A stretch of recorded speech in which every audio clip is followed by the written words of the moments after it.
Hello, boys and girls. This is Grandma Priscilla again, and I have another story for you. And this is a true story. It's about a cat I had when I was a little girl. Actually, our whole family had the cat, and his name was Buster Brown. So this is the story about Buster Brown. He was a really pretty little cat. He was gray and had a few little stripes in him, or on his fur, and we just thought he was the best thing in the world. And back then, we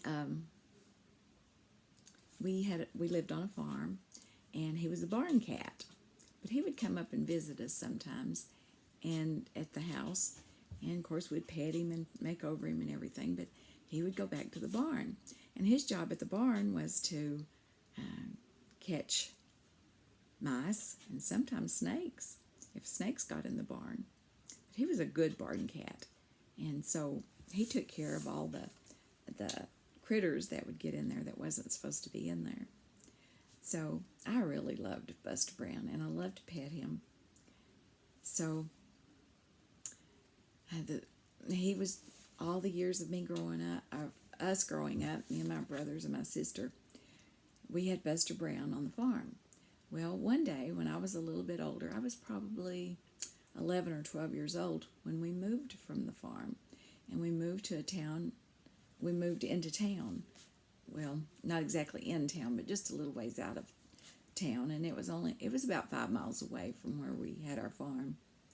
But we moved, and we took Buster Brown with us. And we had a barn there, and we thought that Buster Brown would want to be our barn cat where we lived, because we thought he loved us and we loved him, and we thought he would want to stay with us. Well, he did stay for a few days, and then suddenly Buster Brown wasn't there anymore. He was missing. And we looked and looked, and we could not find Buster Brown. We tried and tried, but there was no Buster Brown.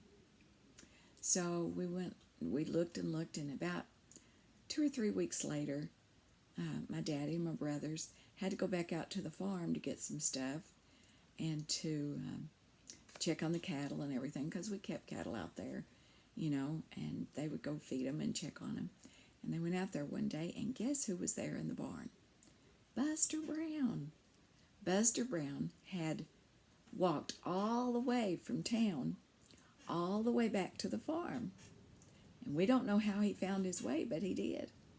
And he showed up at the barn that was on the farm. So Daddy just left him out there because he figured Buster Brown wanted to live there. And so he continued to live in the barn. And if we went to visit the barn on the farm, there would be Buster Brown. But he did not want to live in town or close to where we lived, and did not like the barn that we had there. So he lived on the farm until one day he, I guess, grew old, and we never saw him anymore, so we assumed that he died.